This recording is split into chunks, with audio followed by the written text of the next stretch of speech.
Sources क्या बता रहे हैं कि किस तरह का बजट होने जा रहा है, लेकिन होना क्या चाहिए था, एक तो इस पे रोशनी डालिएगा। दूसरा जो एग्रीकल्चर इनकम टैक्स जिस पे IMF बड़ा स्ट्रेस दे रहा है कि ये फुली इम्प्लीमेंटेशन इसकी हो, लेकिन हम ये देख रहे हैं कि मामला फेडरल और जो प्रोविंसेस है उसमें ये अभी तक सेटल डाउन नहीं हुआ। इस आप देख रहे हैं कि ये टारगेट अचीव कर पाएंगे? आमना, दोनों सवाल आपके बड़े अहम हैं। अभी आबिद बात कर रहे थे, यहीं से शुरू कर लेते हैं कि जो बजट का साइज़ जो अपना ग्रोथ साइड रखा है, ग्रोथ रेट 4.2%, उसको अचीव करने में आबिद जो कह रहे हैं कि उनका ख्याल है कि थोड़ा सा इसको टैकल किया जाए ढंग तरीके से तो हम उस जगह पहुंच सकते हैं। अभी देखें, अब सवाल तो डॉलर का जो आ रहा है आमना, वो देखें हुकूमत पाकिस्तान ने अपने बजट का हुजम जो जिस तरह तय किया है ना, उसको इन्होंने डॉलर टर्म में ये रखा है 290 रुपये के हिसाब से, जबकि आपका देखें इस वक्त डॉलर कितने का इस वक्त मार्केट में कितना है, तकरीबन 11-12% रुपये ज़्यादा हुकूमत ने रखा है। तो मेरा ख्याल है इतना बड़ा 290 पे रख के डॉलर पे तो बजट अगर बनाया गया तो इसको अचीव करना आसान होगा, प्रोवाइडेड कि वो एक पॉलिटिकल विल हो माजर के साथ, जिसमें मुझे कुछ फ़र्क नज़र आ रहा है। देखें, अभी लेटेस्ट खबर ये भी चल रही है, आपने भी देखी होगी कि हमने इस 10 माह में हमारा कितना इजाफा हुआ है, 6 ट्रिलियन रुपये का हमारे ओवरऑल डेट में इजाफा हुआ है, कर्जे में जो अब हो गया है। फरवरी का फिगर देखें 2025 का तो आमना 75.3 ट्रिलियन रुपीस का ये हो चुका है, जो अब बड़ी तेज़ी के साथ अनमैनेजेबल हो रहा है। अच्छी बात है, आबिद भी बात कर रहे थे कि प्रोडक्टिव पर्पसेस के लिए कर्जे लिए जाएं, लेकिन यहाँ पे तो हमने देखा है खानों के लिए, तनख्वाहों के लिए स्टेट कॉरपोरेशन जो लॉसेज में जा रही हैं उनको फ़ायदा पहुँचाने के लिए, उनकी तनख्वाहें देने के लिए इस्तेमाल हो रहा है। अभी 2-3 चीज़ें बड़ी इंपॉर्टेंट है आमना, मैं आपको जल्दी बताऊँ। एक तो यह है कि कोई रिलीफ नाम की कोई चीज़ बजट में नहीं है, सिवाय income tax Benazir income support program को नहीं छेड़ा गया।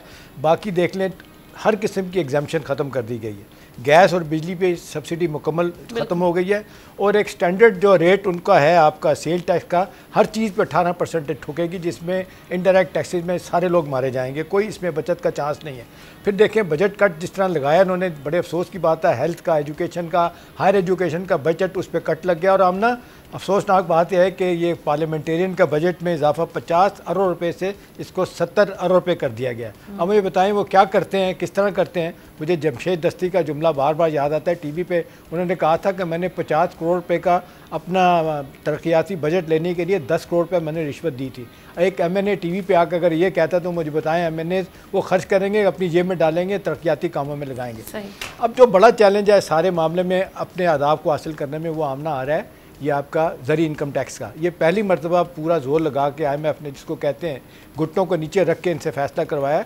जनवरी में फ़ैसला हुआ था, अब कितने हिसाब से चलेगा आगे। आमतौर पे कहा जा रहा है कि अगर ये स्टैंडर्ड रेट 5% भी लगाते हैं तो 9,000 अरब रुपया यानी 9 ट्रिलियन रुपया आसानी के साथ यहाँ से मिल सकता है। और इसका रेट जो है अल्टीमेटली अगर आप बड़े ज़िम्मेदारों पे चले जाते हैं तो 45 अरब रुपये भी जा सकता है, 45% भी जा सकता है। अब सवाल ये है कि हुकूमत के पास कितना कुशन है कुछ करने के लिए। बज़ाहिर तो कुछ नहीं है।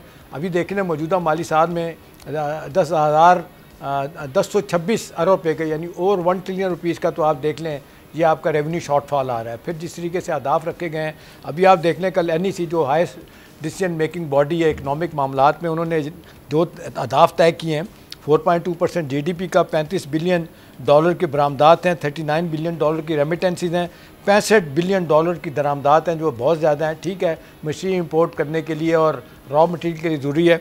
फिर आप देख लें शरह नमूद, अगर आप देखें हमने पिछले 3 सालों में 2022 से 2025 तक को आप देखें तो एवरेज ये 3% निकलती है। तो यहाँ पे हम देख रहे हैं कि हुकूमत को कामयाबी नहीं हासिल हो रही कि वो कुछ डिलीवर कर सके, लोगों के लिए फ़ायदा पहुँचा सके और लॉन्ग टर्म में अपने कर्ज़ों को कम कर सके। और जो बार बार बात आती है कि एक जिसको कहते हैं अपनी टैक्सेशन बेस को, टैक्स बेस को बड़ा करके, ब्रॉडन करके और फिर नए टैक्स पेयर को ला के, और जो टैक्स पेयर आप भी गए वो नील फाइल कर रहे हैं अपनी इनकम को, तो ये बड़ी मुश्किलात हैं इनके लिए। ज़री इनकम टैक्स ही एक रह गई है जहाँ से मुझे उम्मीद है कि अगर हुकूमत रही और सूबों ने इस पर ताउन किया तो यहाँ से हमें कोई फ़ायदा होगा। अदरवाइज़ आमना जो सूरत हाल जितनी तेज़ी के साथ बढ़ रही है, अभी आप देख लें मैन्युफैक्चरिंग सेक्टर ने 1.9% का ग्रोथ जो है ना वो कम शो किया है मौजूदा माली साल में। सीमेंट को देख लें, चीनी और स्टील को देख लें, ये एक सारे कम में जा रहे हैं। अब सवाल ये है कि अभी देख लें सारे सेक्टर जो कहते हैं हमें वो दें, क्या कहते हैं, छूट दें। अभी टेलीकॉम सेक्टर कह रहा है जी बैंकिंग सेक्टर को आपने छूट दी है और हमें भी छूट दी जाए, ये जो आप दे रहे हैं इसमें क्या कहते हैं विदहोल्डिंग टैक्स में। अब मुझे बताएं कि जहाँ से टैक्स हुकूमत को मिल सकता है वहाँ से अगर नहीं लिया जाएगा और जो जहाँ पे टैक्स देने की छूट होनी चाहिए, और देख लें खबरें आ रही हैं कि सरकारी अपना क्या कहते हैं आप मुलाजम पेशा लोग जो है ना उनकी तनख्वाह में इजाफे की जो बात है बड़ी मार्जिनल सी हो रही है, उस पर भी कहा जा रहा है, कुछ लोग कह रहे हैं IMF ने इजाज़त दे दी है। आप ज़्यादा जानते होंगे, मुख्तलिफ मीटिंग में बैठते हैं कि यहाँ पे कोई रिलीफ मिलेगा नहीं मिलेगा। सोलर पैनल को आप देख लें, कितने अफसोस की बात है, एनर्जी के मिनिस्टर अवाइस लगारी साहब कह रहे हैं मुझसे तो मशवरा ही नहीं मांगा गया और पिछले साल आपने छूट दी थी, आज आप ख़त्म करने जा रहे हैं। आखिरी बात है आमना दुनिया के हर मुल्क में यह है कि 5 साल से कम 15 साल तक टैक्स छूट दी जाती है अगर कोई आप सेगमेंट ऑफ द सोसाइटी कोई सेक्टर भी आप चुनते हैं। हमारे यहाँ 1 साल एक चीज़ दी जाती है, अगले साल उसको वापस ले लिया जाता है। तो नतीजतन जो हम अपने अहदाफ मुकर्रर करते हैं, कंसिस्टेंसी कंटिन्यूटी वो नहीं रहती और अल्टीमेटली हमारी GDP ग्रोथ जो है ना वो बढ़ने की बजाय वो नीचे ही आ रही होती है। सब्सक्राइब करें और बेल दबाएं ताकि कोई खबर रह न जाए।